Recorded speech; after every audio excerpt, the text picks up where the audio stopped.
बहू को बेटी का दर्ज दे और शादीशुदा बेटी को घर के मामलात में दखल देने ना दें। आजकल हर घर के बहुत सारे मामले सामने आ रहे हैं। इसमें एक अहम मसाला यह है कि बहू को तानी देना, उसकी चुगली करना, उसे निशा दिखाना।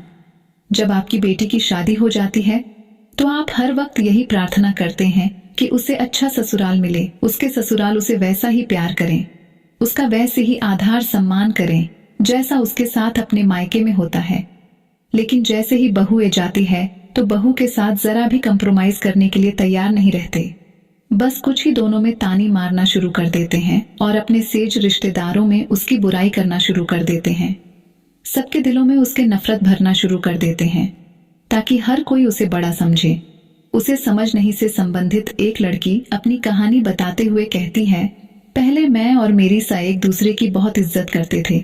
कुछ कम वह करती थी और कुछ कम में, लेकिन वह अपने बेटियों का बहुत ख्याल रखती है।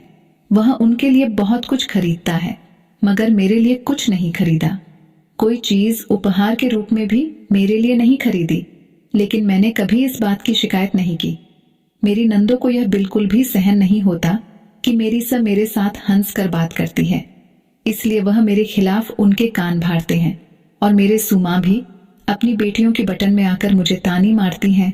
उसे समय मुझे बहुत रोना आता है जब मेरे पति भी अपनी बहनों के खिलाफ कुछ नहीं सुना चाहते। उन्हें इस बात का यकीन नहीं होता कि उनकी बहाने मुझे पसंद नहीं करती और ब्रह्मा को मेरे खिलाफ भटकती हैं। मुझे यह समझ में नहीं आता कि क्यों कुछ बहाने अपने भाइयों का घर बर्बाद करना चाहते और उनके हरकतों से टांग ए चुकी हूं। और जैसे ही मेरी नंद घर से चली जाती है सब कुछ ठीक हो जाता है, लेकिन अब वह सब मेरे दिल से उतार गए हैं। अब तो उनके लिए कुछ करने का मां भी नहीं करता।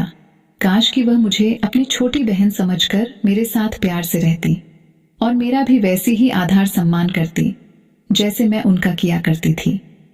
शादीशुदा बहनों को इस बात का जरूर ख्याल रखना चाहिए कि वह अपने भाइयों की जिंदगी में और अपने मायके के मामलात में, आशा करती हूं कि छोटी सी कहानी आपको पसंद आई होगी। इस पर आपकी क्या राय है, हमें कमेंट करके जरूर बताइए। कहानी पसंद आई हो तो लाइक और शेयर करना ना भूलिए। धन्यवाद।